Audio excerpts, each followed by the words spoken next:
steering wheel. Lapse the steering wheel, yeah. Give him steering wheel. Hey, steering wheel. Somebody tell him to give it to him. Come on! Whoa! Your leg, my please. Your leg hip. How the f*** that's possible? I'm driving like a grandma. Get that, Ralph? Did you hear me? Proper radio. Ralph, acknowledge. Now, come on, close him down and kill him. We've got a lunatic on the track. Down that mistake. I am so annoyed. Boys and girls, your attention, please. Hello and welcome back inside Depart From A for podcast number 995. This is Todd, a.k.a. Negative Gamer. You know what we do on race weekends, don't you? We watch one, then we talk about it. Then we watch one, then we talk about it. Come on, Todd. Stop yelling at Todd. Yeah, don't yell at me. We do this every week. There's a race. We always talk about it because it's what we do. But before doing that, I got to bring a professional driver, and I don't know. His resume is starting to get, when a CV, when it has it just keeps going like a 5-page CV. That's what his is looking like. Some people call him Paolo Ciarslini. Some people call him Paul Arnage Charsley. Others know him as the sporting manager of the Heart of Racing Aston Martin team. You know him. Rick from out of the racetrack. He's bad. He's beautiful. He's crazy. Hello, everybody. This is Paul Charsley, the international. It's Paul. Paul, I got to be honest with you, Paul. I got a bit of a late start on the Spanish Grand Prix. I'm just going to be honest with you. I mean, it wasn't until later when I could sit down with a nice Westmalle and enjoy the glory of Lewis's win, and that was great. But I was delayed. You know why I was delayed? I was delayed because I was watching your team Podium at the 24 Hours of Le Mans. Yes, sir. Yes, sir. Awesome. Yeah, it was great. It was great I wasn't there, obviously. Couldn't make it this year. But, a lot of the guys and girls over there work with them, even back over here in the US. And obviously the drivers work with them all the time. So it was fantastic to see the 23 car of all things get on the podium.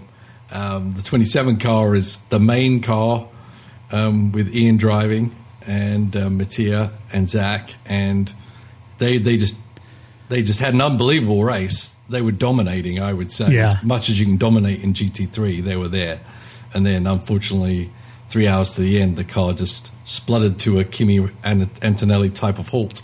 Yeah, and that was all she wrote. But the 23 car came up behind and got the team back on the podium anyway. So that was fantastic.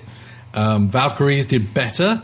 Yeah, P8. Yeah, P8. So that was okay. I think we expected better, honestly, but it just didn't pan out. And those dastardly Toyota people just ran an impeccable race. Good for Mike Conway, though. It was they well deserved that win. Yeah, they did.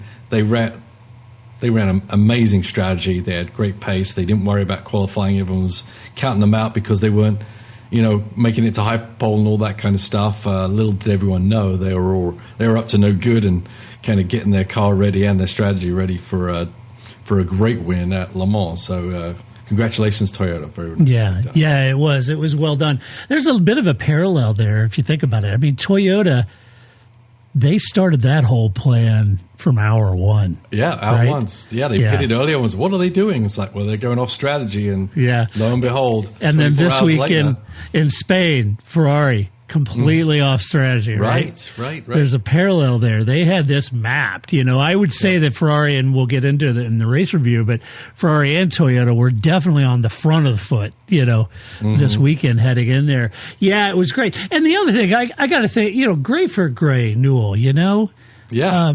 Good for him to podium, and he's your bronze guy, right? He is a bronze guy. He was in SRO last year, and he's to see him on the podium just kind of blew me away. He had to be pretty happy. I was emotional. Yeah, he's over the moon. I bet he is. I was sending him messages, and we were going back and forth during the whole weekend, and sending him the congrats was the best message of the weekend. So I bet he loves that Rolex. Yes, I think he does. That's really good. As does Dudu. And, yes. He's our man over here for the IMSA Championship. So right, he's got some good momentum in the long distance races. He did a great job. He did a great job. A lot of pressure from the Lexus team in those last few laps. One little slip up, and the podium would have been lost. So, I mean, you only won that by what, under 2 seconds? Yeah, under 2 seconds after 24 hours. And the Lexus definitely had the pace. I think they ran the 4 fastest laps of the race. It was the fastest car on track. So for him to hold him back was sensational. So I'll give him a big hug when I see him. Yeah, the tie-in for F1 fans is that due to his Eduardo Barrichello, that's Rubens Barrichello's son. Right. And he drives in Paul's team and here in IMSA in the States. So, you know, Paul usually can be seen over the States with Rubens, Rubino, chatting up Rubino, and Dudu is his nickname. So if you want to see the Barrichello still racing and everything, you certainly can. But anyway, yeah, great result, Paul. Super excited for Harder Racing. Sad for Ian and guys because they were killing it, killing it. You know. Yep. They had it all in the pocket and literally putting Mattia in for the last 2 hours. I mean, he's a phenomenal driver, and I had complete confidence he was going to bring it home.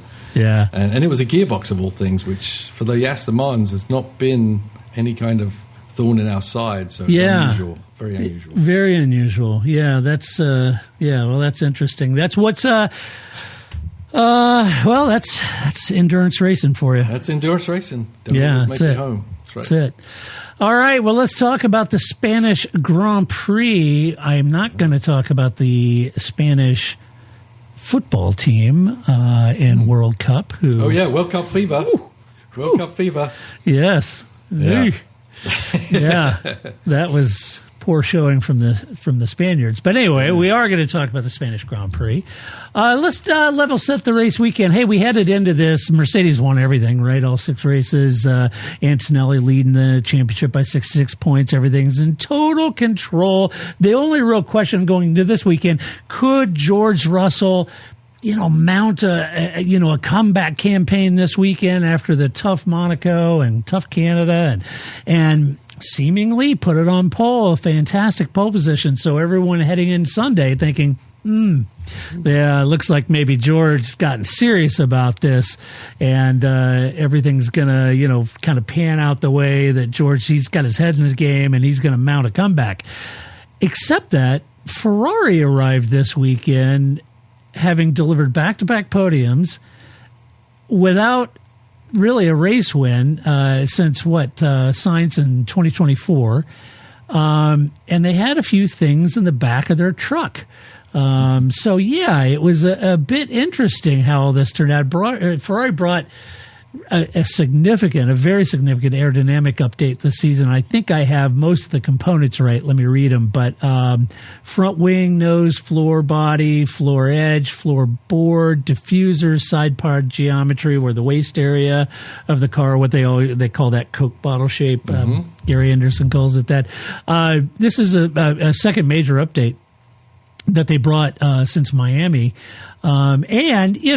There's something I was thinking about that, Paul, Barcelona being such a known test track for a host of reasons that if those upgrades work here, then it might give you a positive indicator for the balance of the tracks of the season that it should be okay if it works here. Yeah, it would definitely give you a great idea of how it's going to work from here on in because you've got so much data from Barcelona moving to all the other races. Yeah. That the data you get here has a lot of good history of how things react after that, if it's working well, not working well, if it's high downforce, et cetera, et cetera. Yeah, and probably a track that would really mete out whether your correlation data and the result on track, was really close or not, Yep. It was all set up very, Ferrari had moments, and then out of qualifying, it was like, whoa, Ferrari's on the front row in qualifying with Lewis. It's like, okay, well, that's impressive. But we get into the race, 66 laps, very warm there. I always do get a kick out of the British media when they're talking. It's like, oh my gosh, it's 30 C. It's kind of like, that's 86 degrees Fahrenheit. That is an average summer day here in Missouri. It is just normal. That's it. It's And a they're cool like, summer day here in Texas. Yeah. They're like, oh my gosh, how are we going to survive it? You know, we Yeah. need hydration breaks and everything. It's like 86 is like totally, that's my entire life summers are 86 or above. We would So be happy with 86. we would, Yeah. right. So I remember. anyway, but it was, Paul, they had in the race thing in tire wear, heat, tarmac, tire wear, tires that Pirelli brought. They had some aggressive strategy calls going into this race on Sunday. That virtual safety cars came out. Top five held their qualifying positions off the line. Russell leading Hamilton, Antonelli, Norris, and Verstappen. Ferrari immediately played their hand, and we'll get into that. And it was impressive what Ferrari did, because their strategy when they did that, it sort of compressed that gap between Hamilton and the Mercedes pair, and then Ferrari got aggressive again and benefited from that virtual safety car. But we'll get into that when we get into the team. So let's jump in at the very top. And we'll start with Ferrari. Lewis Hamilton, P1, Charles Leclerc, DNF. Ferrari's first race since October 24, first win since October 24. Crazy. Makes you, and this weekend kind of with the, being the track that it is, bringing the upgrades, being the pace they've had since Miami upgrades and this weekend's upgrades, kind of makes you wonder, are they contenders in the title hunt? If not for Lewis, maybe for Ferrari. I don't know. But the upgrade package delivered this weekend, and the strategy, I thought, was a bold strategy. It worked. Hamilton was in complete control from the moment that virtual safety car really kind of gifted him that lead. But, I thought Fred Vassar's willingness to run Hamilton on a completely different strategy, what Mercedes was doing, was a bold move. Leclerc's retirement, while unfortunate, but the bigger picture is that the car really did seem on song. Even when he was following George Russell, he never really got away from Lewis too dramatically. Right. And Lewis being on a different strategy, it just played in. He started on the soft tires from P2. Both Mercedes were on mediums. Couldn't take the lead into turn one, but Ferrari used the tire offset to pit early and apply this undercut pressure throughout the race. It was a three-stop strategy for him against Mercedes. Two-stop plan it gave Hamilton track position, and it always kept him on fresher tires under those key moments and key stints. He was always on fresher tires because of it. The virtual safety car came out on lap 41, really completed the victory. He came in, got a cheaper pit stop, rejoined ahead of Russell in the final lap. But he won by 19.5 seconds. It's a 106th career win and his first for Ferrari since joining the team. He was saying that the result is one he dreamt about as a child, winning in a Ferrari, and kind of the reason he went there. If you're a Lewis fan and you were hoping he could join Ferrari and get that team around him and take on the fight to the championship, kind of like he did at Mercedes, well, this weekend's got to give you a lot of hope for that. But I thought, Paul, Martin Brundle on Sky Sports had said that, if he gets up around and wins this thing by 20 seconds, I think that kind of neuters the whole virtual safety car benefit, Yeah. And he thought he would have beat him even without the virtual safety car, given the pace that he seemed to have there. But fantastic strategy, Paul, from the word go. Similar to Toyota and Le Mans, they came in there. They didn't just cover Mercedes or mirror Mercedes. They took the fight. They were definitely on the front foot and taking the fight to them. Yeah, no, it was a very, very impressive strategy and execution of that strategy by Lewis. I mean, what driver doesn't want to drive as hard as they can? And that basically, they kind of gave him the keys to that.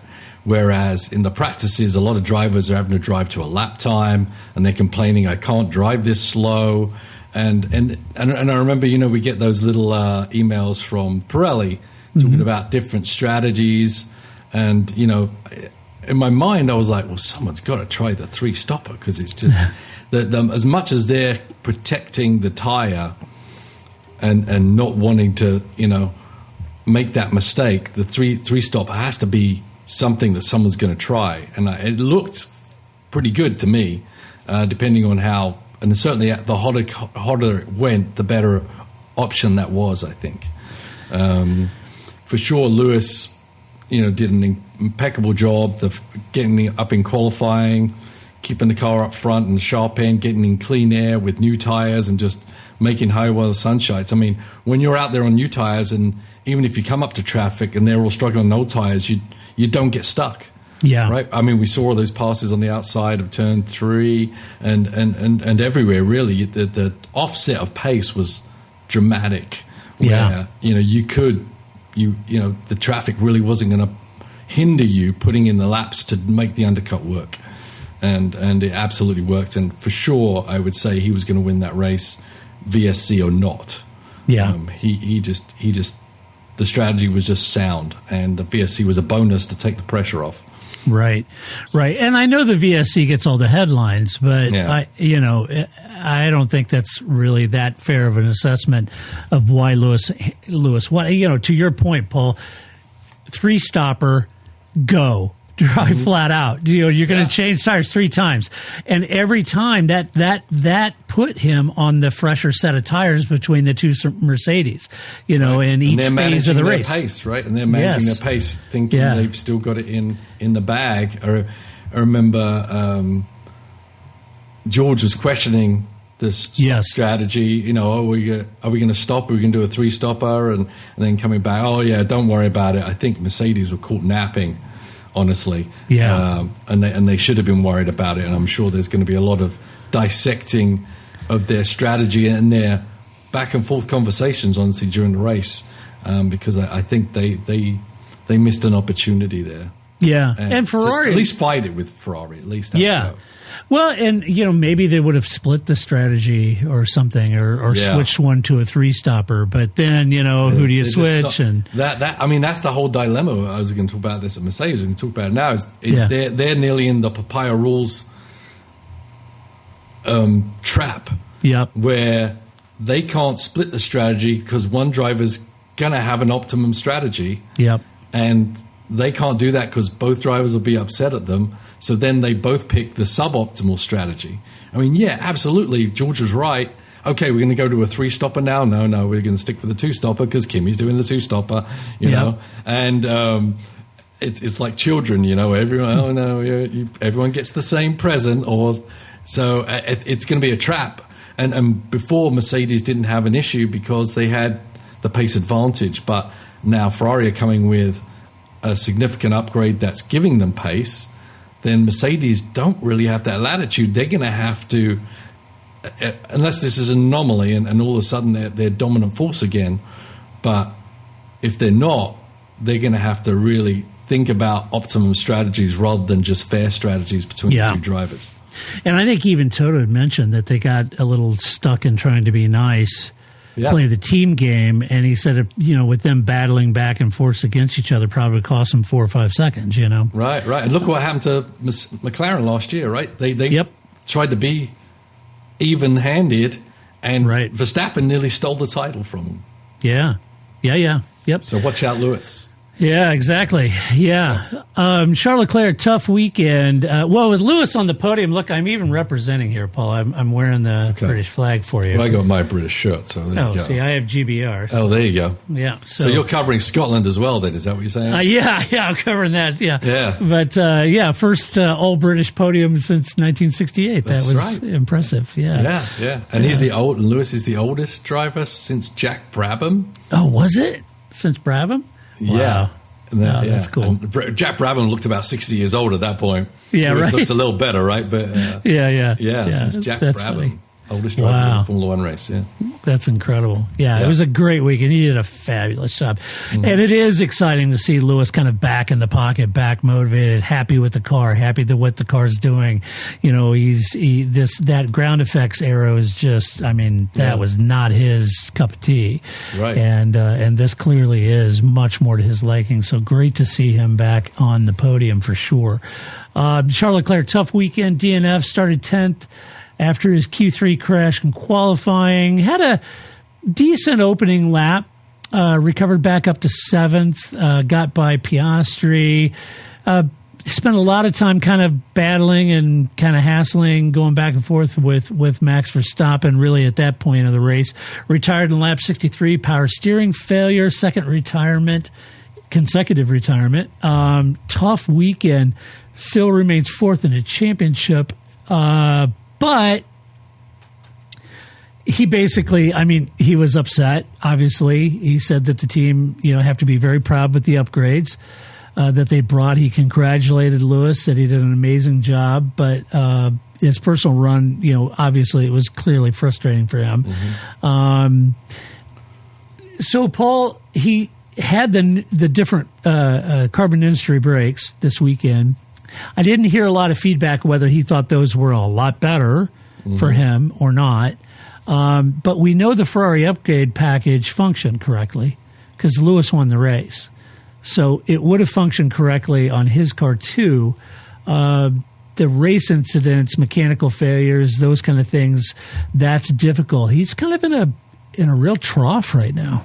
He is in a trough. It's interesting that that Ferrari start advantage has completely gone away. I guess this is the whole evening of the power delivery at the start, so everyone's not running over each other. But bit of a shame, honestly. I kind of like the revolutions of doing this and that, and then having teams having to fight their way back to someone's advantage that they did all the hard work over the winter to gain, right? And they're kind of neutering it a little bit. So it was, because I was looking forward to that. That's his chance. Even if Isaac may not have that playbook, but no, he does. He definitely, he's not happy about that either. But in a bit of a trough for sure. And just because Lewis has a certain setup or a certain brake setup doesn't mean that's the optimum setup for Charles. Every driver has their own little nuances of how they like their brakes to feel. As in car technology, like Lewis didn't like ground effect cars, and some drivers don't like a tire when others get on with it.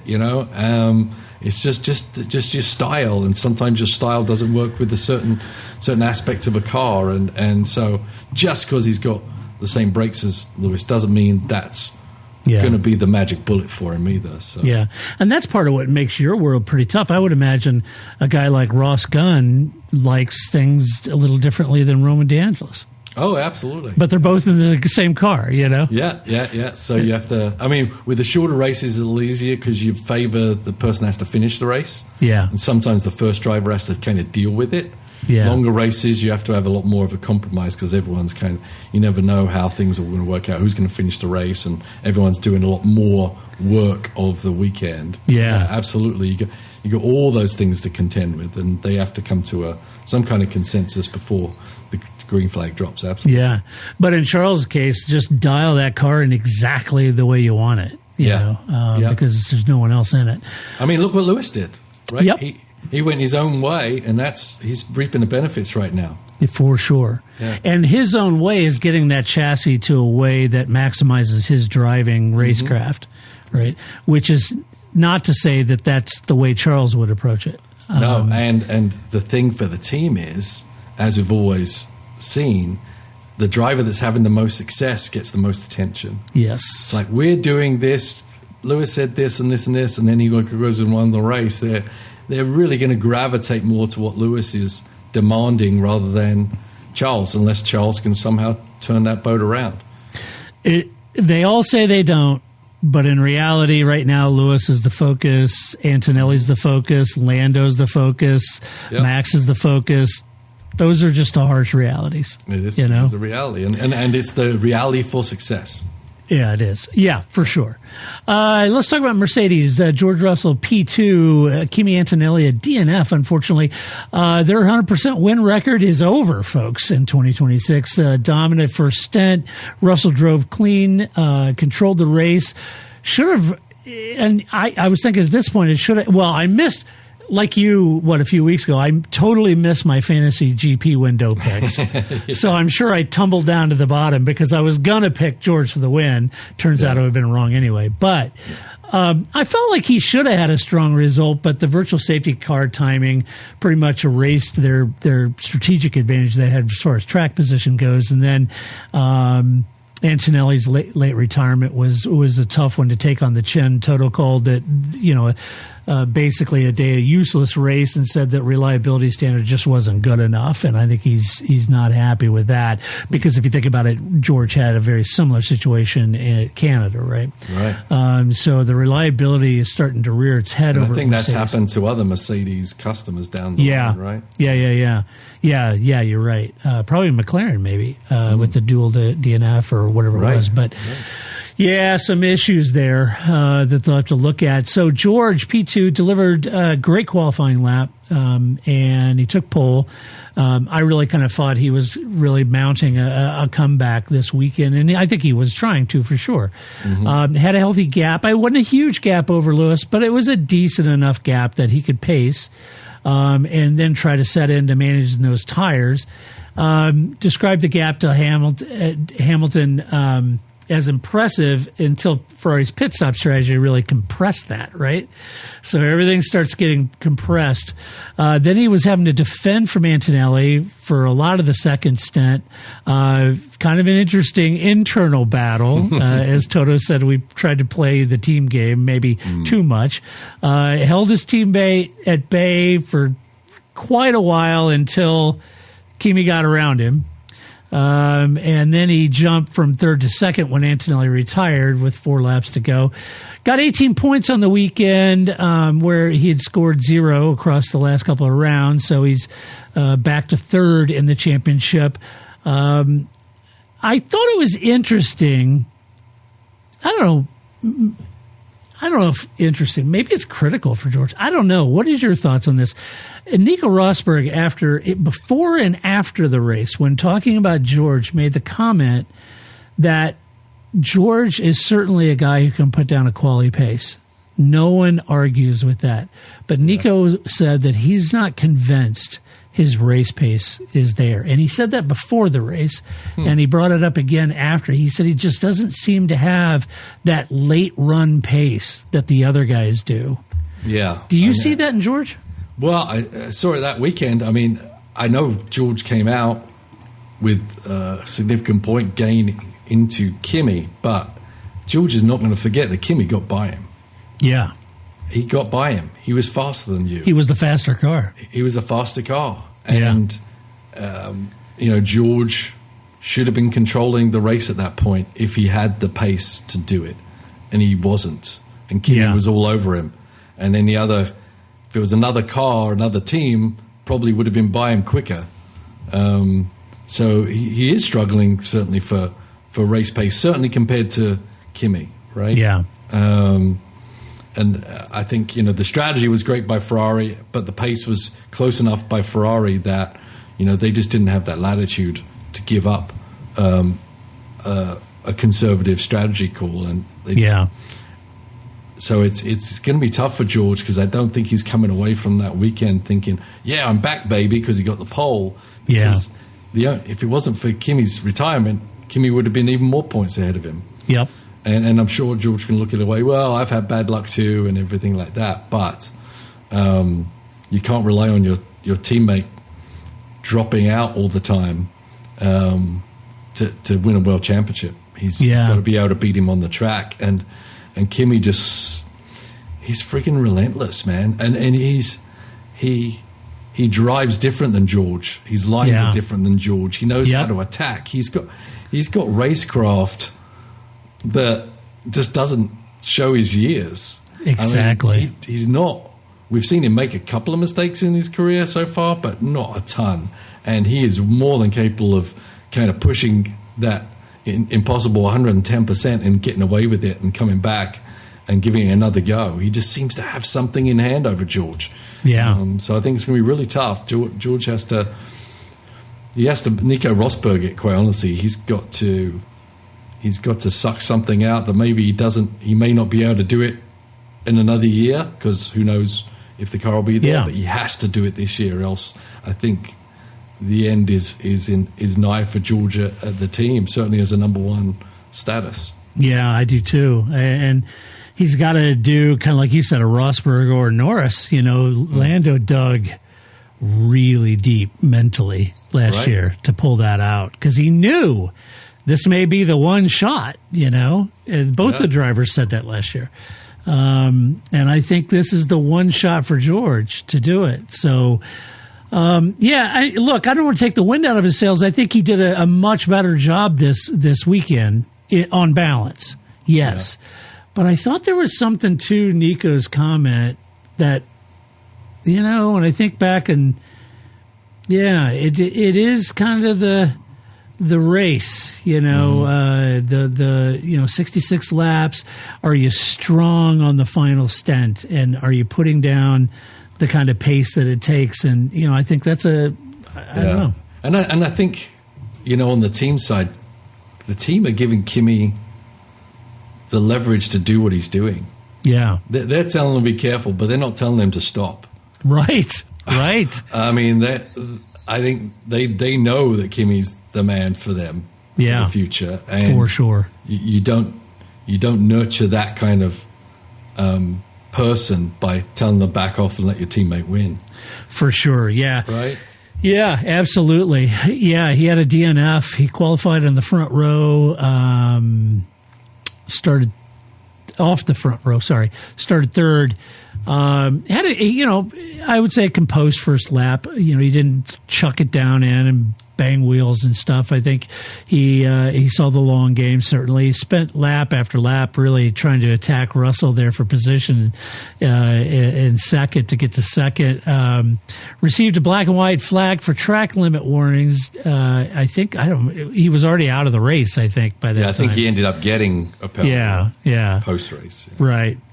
He passed Russell late in the race, looked set to claim second before the car shut down in lap 62, some sort of Powerade. That thing sounded like a bag of rocks. I don't know if that was gearbox or what it was, but what is that, the third reliability issue for them across 7 rounds for their package? So something to be concerned about. Toto had said reliability at this level is not good enough. It's going to cost them the championship if it continues. He also said they played the team game, which I mentioned, which probably cost them 4 or 5 seconds battling each other. To your point, he, I was watching him and then I went and watched some of this audio.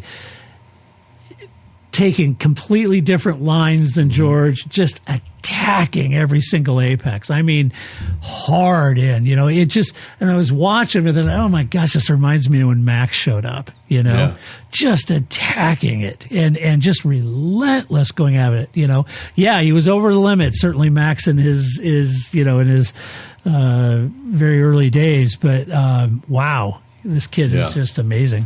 He is. I'm glad the tires are a point where he can drive like that. Managing tires right now, so I think it's giving him an advantage to be able to push like that every lap. Yeah, agreed. Let's talk about McLaren. Lando Norris P3, Oscar Piastri P5. Both scored points. Bit of an unexpected podium, probably due to Antonelli's retirement for Lando. But I think the deeper read on McLaren and what's going on there is a little more concerning. I think Andrea Stella was very clear that Ferrari is now, has the performance to fight for wins. McLaren's a bit of a deficit to the other two, and the low speed cornering is where they're struggling. Lando finished P3, started 4th, held position pretty cleanly the first stint. Not a tremendous amount of pressure there. Ran comfortably ahead of Max, I would say, throughout the majority of the race. Benefited by Kimi's retirement. moving up to third in the closing laps. Third podium of the season. He said, they asked him, where's it missing? We're just missing a little bit of everything, everywhere, but again, he finally cleared they made the podium. That's 3 British podium, which, as I mentioned earlier, is 1968. It's a remarkable historical footnote, I think, to this race to have 3 Brits on there. I would say the takeaway I have now into 7 races with Lando is he clearly is driving like a world champion. And he's delivering performances in a car that doesn't have a lot of interest in podiums or winning, if I'm honest right now. I know the team's working their tail off to turn that around, and we've seen McLaren do that in the past. But I think he's delivering, and when I juxtapose that, Paul, with Oscar, who just, like Charles, he's just not on top of this chassis and this platform like Lando is so far. Yeah, absolutely. I mean, Norris, I think he did a really good job. And even if the car isn't quite as good, he certainly was close enough to have Mercedes have to cover him. Yes. Which also helped Lewis. Yes. So, I mean, Lando comes in, they were reacting to the wrong guy, mind you, but they were covering Norris, and that's kudos to Lando for just sticking with it. And we saw a little banter between the pit wall and him, when they kind of asked him to do something. He's like, well, it's a little too late now. And he'll try, but he's definitely driving impeccably well and making the most of the car that he has, as opposed to his teammate who's kind of gone a little soft. It's not. Oscar was, man, I don't know what's happened to him, but he's just not quite with it. And Lando's really showing him up, really. Yeah, Lando's keeping them in the best. I think Lando is absolutely extracting and maximizing whatever that car's going to give him. Mm-hmm. And I don't know if Oscar's getting that out of his chassis, at this point. I mean, Leclerc overtook him. Yeah. And so, if Leclerc is overtaking, shit.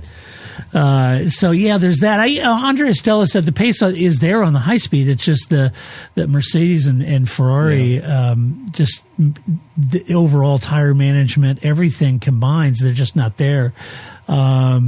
They definitely need a development step that translates really to race pace, not just qualifying. They need that pretty desperately for Oscar's point. But I mean, he started 7th and it's 5th. So to your point, it wasn't like he was horrible. It just, he's not doing anything special. And there's that spark. We've seen him do special things, and we haven't seen that for a while. Honestly. Yeah, we haven't. Yeah, for sure. Red Bull, Max Verstappen, P4, Isaac Hadjar, P6. Really, kind of illustrates the progress Red Bull's made since the very early rounds, first, second, third race. But it also sort of illustrates the ceiling that remains above them, right? Mm-hmm. So while they have progressed, boy, it does seem like now they're bouncing up against a ceiling now that they're really struggling to get around. Lauren Mecki said they still need 4 to 5 tenths to fight for wins. They knew that Barcelona's high-speed, sort of high-energy character was going to be a relative weakness for their chassis. But both scored points, which is great. And all 4 Red Bull cars, and with their Ford Red Bull power unit, all 4 finished in the points. Yeah. So, I think if you have to have a takeaway that's a positive out of that weekend, Max and P4 isn't great, but while Mercedes had a DNF over mechanical issues, none of the Red Bull cars did. That's a bonus. Yeah, for sure. Yeah. I didn't really see much of Max the whole race. No. Really. I mean, usually you see him do magical things, but he was just kind of stuck where he was and couldn't make any progress. Couldn't even Max Verstappen his way into making things interesting. I know. And his teammate did, but due to his poor start. But Max just kind of went through the program and finished the race, and they got the points, and that's great for them. Once again, new engine program. Very important for they get the mileage, and very important they're getting the reliability as well. So, Yeah, it was interesting because he started on the Stoffs and did a 3-stopper, but boy, his fortunes were There's nowhere nothing near electric Lewis's. like what Lewis is doing now. Right? Yeah, it You wasn't. still got to have the car. As I said, the Yeah. Ferrari is right on pace with the Mercedes, so that the strategy just kind of showed itself. Yeah, and then for Isaac, P6, Paul, boy, he had a lot of wheel spin at the start, so got that clutch by point or whatever. That he just sunk like a stone, dropping him down to 14th, Paul, on that opening lap. But he had Isaac doing a great job. He recovered very impressively through the field. Series of clean overtakes across 3 stints, ultimately finished 6th. Another strong recovery drive from him. Right behind Max in the championship and doing really well. Yeah, no, he's doing exactly what Red Bull have dreamed of over the past 6-7 years, of having a teammate that's close enough to Max that if Max is here, then they're sniffing right there behind him. And Hadjar didn't, it wasn't easy for him. He had to make a lot of passes, probably passed more cars out there than anybody else needed to and did. And some of those passes were pretty awesome around the outside of 3. He started that whole ball rolling. A few drivers were able to emulate him, but that was his move. Yeah, and he made the most of it. So yeah, very, very impressive drive by Hadjar. Yeah. One thing is odd place to insert this into the podcast. I apologize, but it just struck me. This race to me seemed like the most un-new era electric rule race that we've had so far. Did it to you?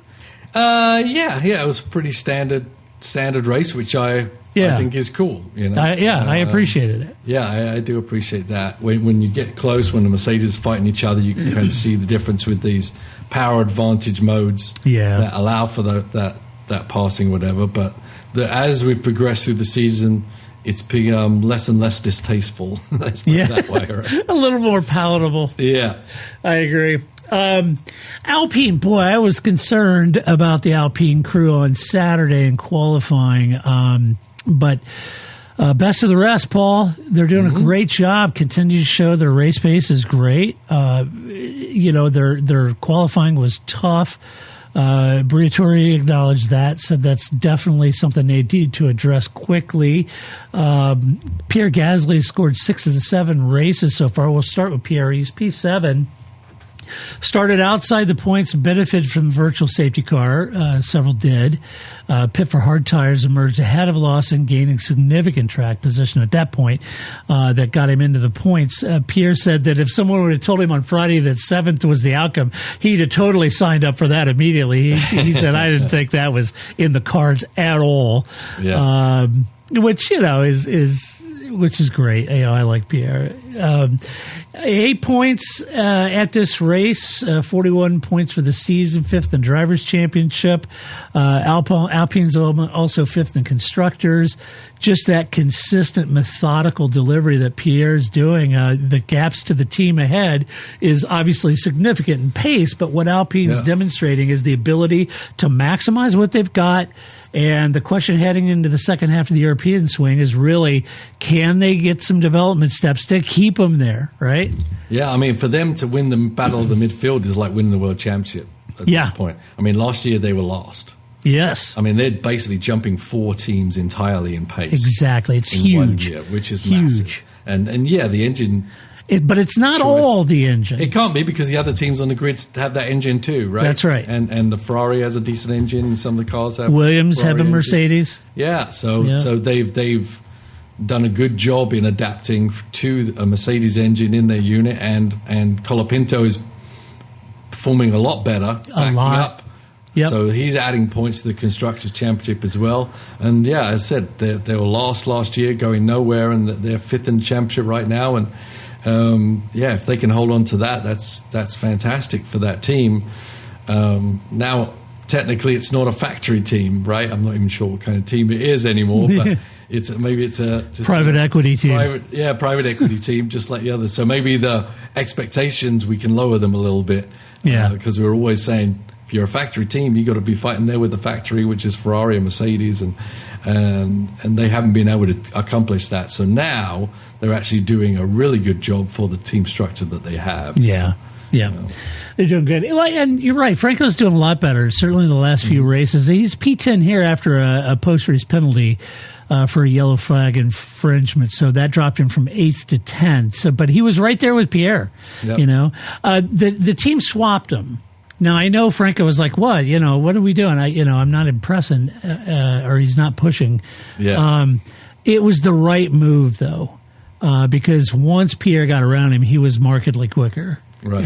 And I thought, well, they'll let Pierre have a go and try to chase down the cars ahead of him. And if it doesn't really work and he's not that much faster, maybe they'll swap him back. But Right. he was clearly quicker. He was And gone. Yeah. That's what that team. Yeah. Points are precious. Yes. And anything you can do to get an extra point, and you can't Exactly. worry about your driver's ego or if his feelings are hurt. Yep. You got to do what's best for the team, and I'm sure Colapinto, he's going to grumble. Every driver would grumble. Who wants to pull over and let your teammate by? Nobody. Nobody. Yeah. And that's fine. But in the end, he's driving for a team. They're not driving for him, and this is the better attitude and better strategy for any team to be successful by the end of the year. I agree. I think the raw race speed is clearly there for Alpine. Now, getting to the front early enough, i.e. qualifying, to make the best use of it, that's something I think they still got to focus on. But yeah, a great race. Super happy. Also, a lot of discussion, Paul, about the Monaco and giving Pierre P3 in Monaco. Oh, yeah. There's a lot of noses been out of shape over that. And a lot of different. Yeah, I get it. I do too. And as happy as I am for Pierre, because he legit was P3 in Monaco, and it deprived him of that magic moment of celebrating that. And it wasn't his fault. Countering that, some of the teams that ended up being behind it were because they got the 10-second penalty. Same thing. George Russell being one of them. Exactly. And the penalties destroyed their race. So what do you do? I don't. Right. It's very tough. I don't know that we've heard the last of that yet. So I think other teams will be talking quite a bit about that. Let's see. Racing Bulls, second consecutive double points finish for the team.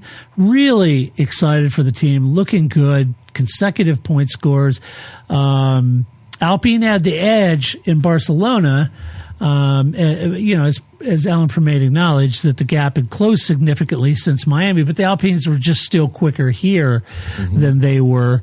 Both of them up into the points position thanks to Colapinto's post-race penalty. They were up. Liam Lawson P8 running inside the points really early on, though, Paul, and then the virtual safety car allowed Gasly to get to pit and come out ahead of him. And then he held P9 for that final stint, classified P8 after the Colapinto's penalty. He actually said he kind of felt like the team was expecting to be a little more competitive here than they were. But look, he's done a great job, and super happy for him that, having been through what he's been through and the mental impact that can have, he seems to be doing more comfortable in this team, more comfortable in himself, maybe not making those unforced errors, trying way too hard or over trying. I thought he had a good race. He did.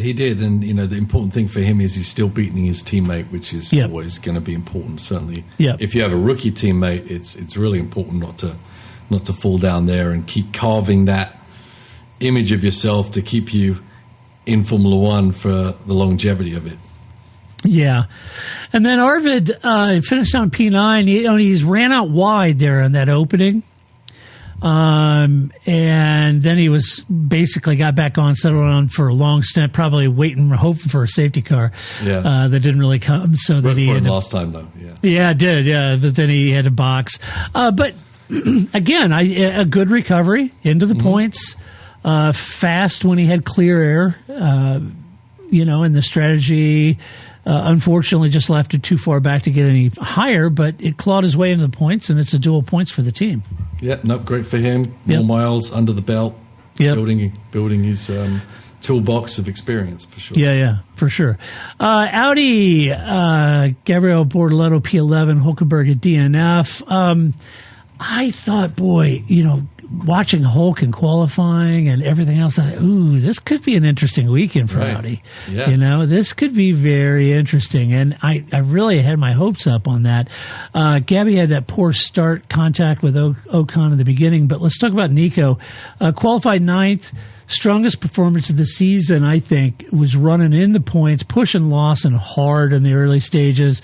When Lawson ran slightly wide, kicking up some gravel, and one piece of the gravel came back and hit the button on the side of the car that triggers the car's emergency safety switch that shuts the car down. And it's just a freak sort of incident, I got a feeling there's going to be a cover over that. Yeah, right.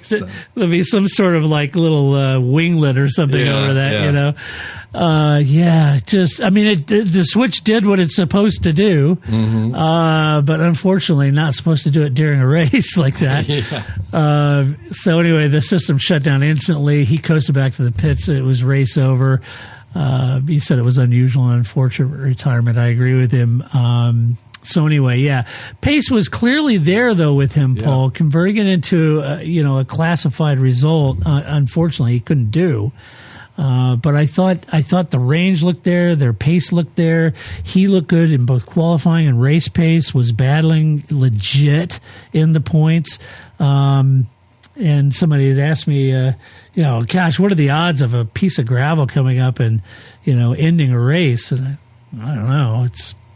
It took out Helmut Marko's eye. That's right. It it's happens. happened before, and it has happened before, things like that. But it is a crazy thing. But it really is unfortunate for Hulkenberg and the team, because they really were a top 10 car. I agree. Neither of them got in the top 10. I know. So it's a shame tough for those guys. But they still can lift their heads high and bring that momentum forward, just get more and more competitive all the time. And whole new program, I think it's very solid, and I think I do too. I really thought they were a top 10 car, and so it is unfortunately didn't get any points at all. Yeah, and I know that it's been multiple weekends now where their qualifying pace hasn't been really converted, into the race. But to your point, there's some reliability niggles and those things, and they're working those things out. I think hitting the ground running, making it to Q3 and legit racing in a race at Barcelona, battling for 6th, 7th, place. Right. That's legit. Barcelona, as we know, is all the teams already know it back and forth. So it's a real good cursor for where the car is. Yep. Because it's not like, this is this kind of circuit, and right. everyone should come there with all their cards, really. Yep. Right, for sure. Williams, tough weekend. James Valls described as an incredibly difficult Barcelona weekend. He said that Williams needed to understand why the circuit exposed their car so much, and boy, exposed it they did. Carlos Sainz finishing P12. Had a decent start on soft tires, ran the 3-stop like Max, like Lewis, but couldn't make anything of it into the points. Val said maybe one more position. P11 was possible in perfect conditions, but just wasn't to be. Yeah, it was very tough. Although Carlos is very appreciative of the Spanish fan support. And absolutely. He said the pace deficit to the midfield is very concerning, which we know. But, I don't know. The gap to the midfield, the teams that are scoring points in the midfield, that's troubling. And it's clearly a serious development trajectory issue they've got over there, and how they're going to resolve that. Yeah, I don't know, because it's not like they show signs of really performing well. They really haven't shown that. They've scored some points for sure, but they just haven't shown pace anywhere. I know. And as I said, Barcelona is a good gauge of where your car is at, and their car is slow. And it's weird because they've got that Mercedes engine in it, but they're just a step or two above having an Aston Martin year. Oof. Yeah. Or even a Cadillac year, And this is a veteran team, and so I think the Aston Martin and the Cadillac thing are flattering competitiveness of the Williams, really. Yeah. 'Cause, Yeah. you know, that's 4 cars you're not having to race. Yep. So you're not last, but Yeah. last of the midfield, maybe. Yeah, it's got to be killing James, I'm sure. Yeah. I know that all the men and women there are working hard to turn it around. Alex, no classification. His camera, the FIA camera on the car came loose, so they had to box him and repair that. He was 8 laps down. They turned it into a test session. So Yeah. that was it. Hopefully they found something out. Maybe they found some pace.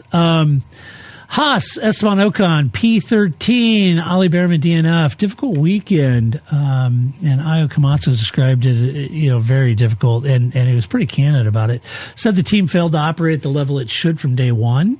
Communication in the race was not good enough, and both the car and the operation need to improve quickly. I thought that was a pretty pointed commentary. Yeah. It's not really leaning on the car performance, but leaning on the team performance. Yeah. Something must be going on there went Yeah. on there that we don't know about. Either that, or right before he made that quote, he just got off the phone with Gene. I got to call Gene. Your boy Esteban, P13, started on softs. Couldn't really keep the rear tires alive, though, for the 3-stopper to really work. Said the setup was wrong from free practice 2 onward, and they never found the balance to really protect the tires. So that was difficult. Ali said the car showed decent pace in the early laps, but then was running further forward than expected given qualifying, and he started to feel pretty good. And then he had that reliability issue a few laps, and that forced a retirement. I think it was running around, P12, P13 when it did. So second consecutive retirement. And he said the team needs to put all their heads together and improve it quickly. It seems like there was a lot going on there, honestly. So obviously he went in a direction that absolutely nobody liked. So Yeah. I don't know if that was we're all in on a setup direction on Friday, and just we're doggedly determined that should work, and it didn't. Not quite sure. Cadillac, Sergio Perez, P14, Valtteri Bottas at DNF. Perez, he did the 3-stopper too, finished 14th. He said that the Barcelona kind of, again, new team, they harvest a lot of data, though, and he said it gave him a real clear picture of what needs to improve, and confirmed that every race they finish generates data that moves them forward at this point. Right. And I believe I read that there's a potential upgrade package maybe for Austria, so we'll see what happens there.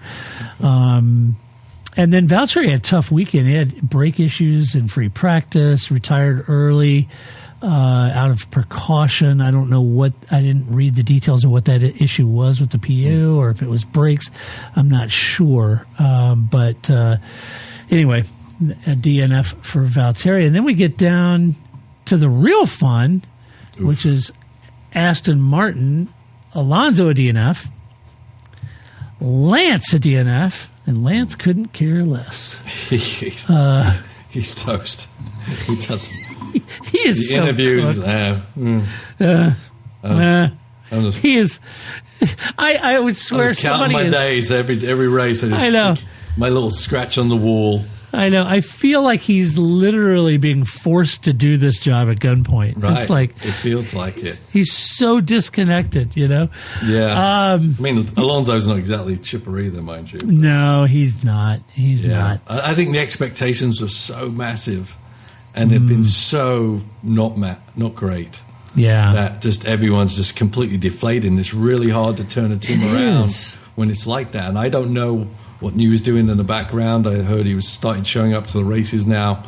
And it doesn't seem like they're coming up with their upgrades. Maybe they're literally designing a whole new car. That would be my guess. Yeah. That they were so far off, they've literally have to rip the paper off the board and start all over again. Yeah. I think Mike Craig said that they were planning some meaningful upgrades, but they aren't going to come out around until their summer break. And to your point, it wouldn't shock me if they show up with a completely different chassis. I feel like they've got to. Yeah. A B spec. Yeah, a B spec. Yeah, Yes. and then Honda obviously they need to fix their issues as well. But it's obviously not just a Honda issue. It's a complete issue. Yeah, it is. It is very tough.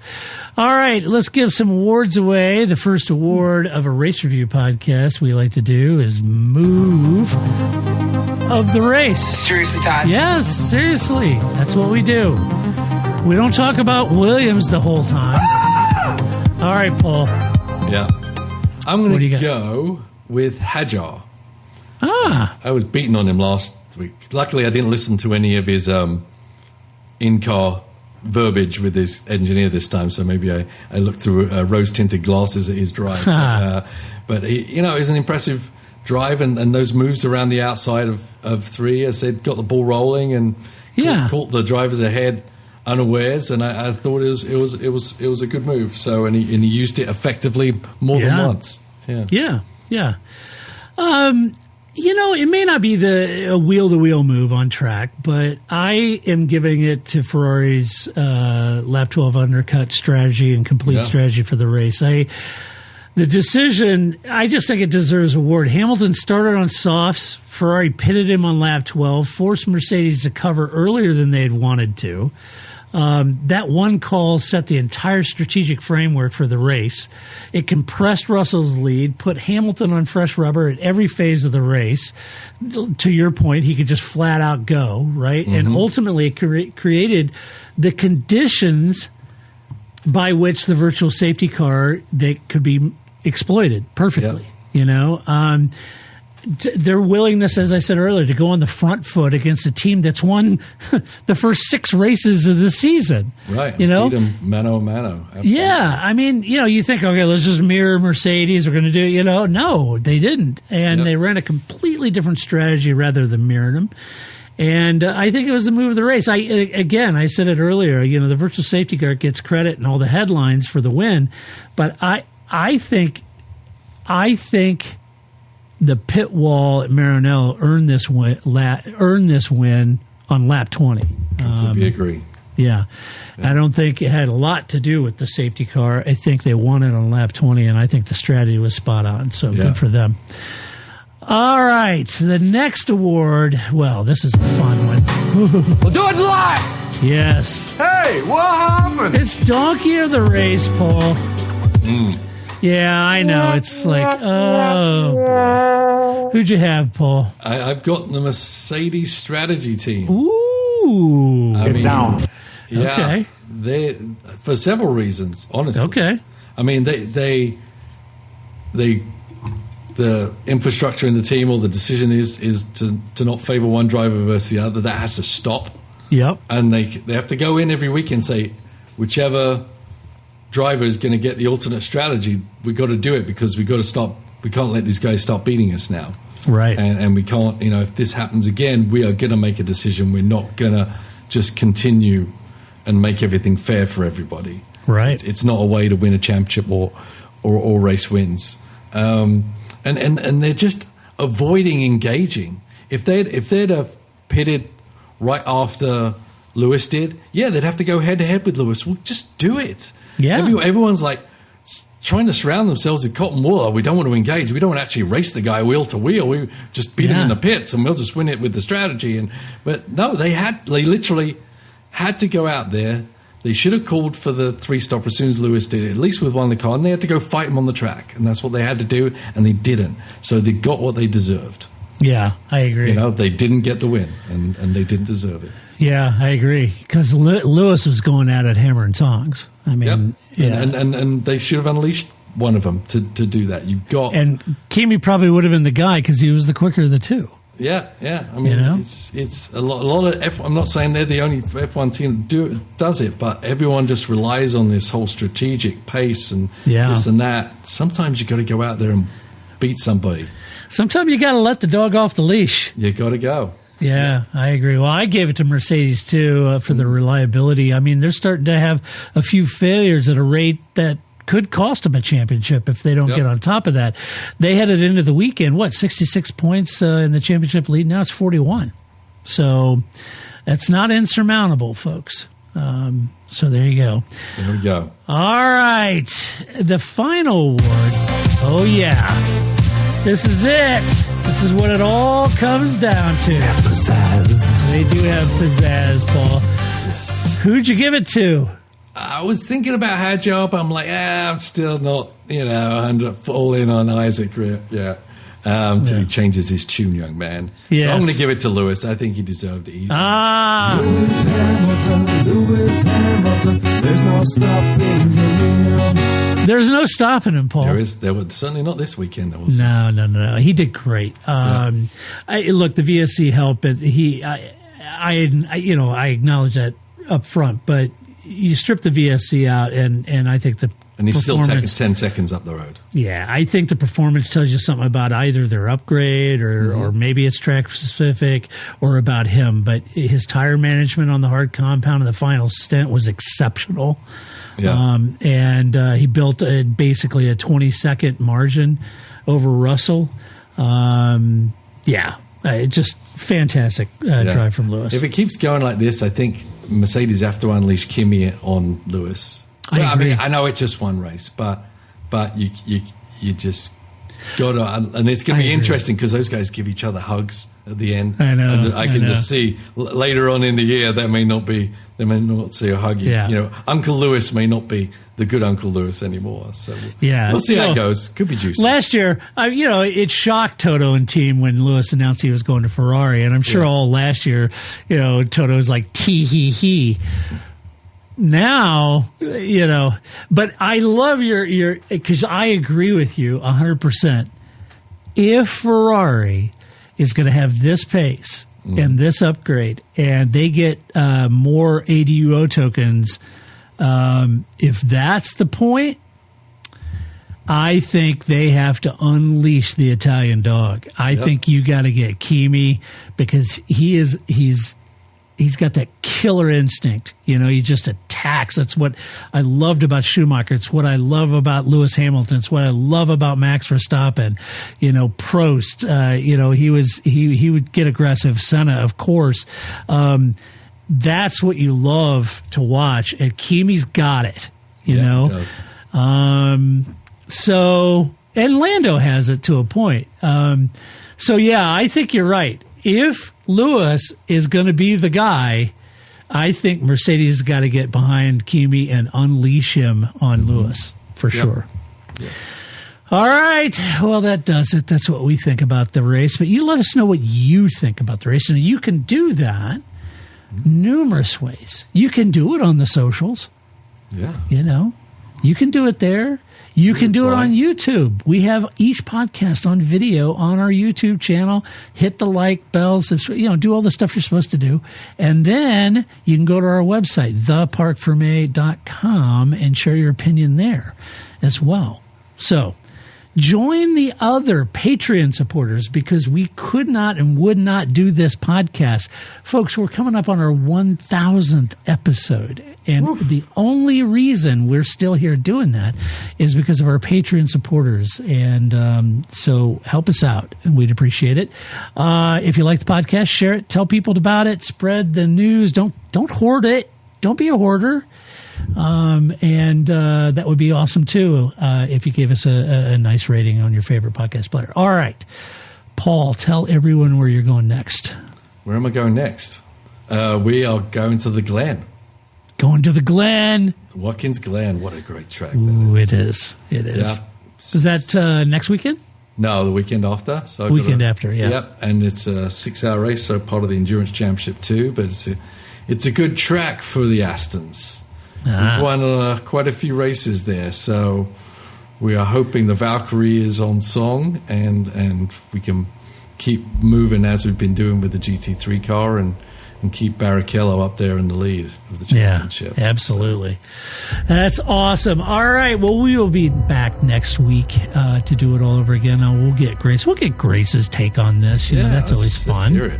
Let's see what she thinks about Lewis. I know her husband's going to be elated. He's a huge Lewis fan. So he'll be super excited. But anyway, all right. Well, until next week, When we come back to do it all over again, this is Todd, a.k.a. Negative Camber, saying so long. That's it, man. Game over, man. It's game over. I don't feel I've got to prove at all. I don't really want to prove anything. I started as an amateur with no idea or no intention of becoming world champion.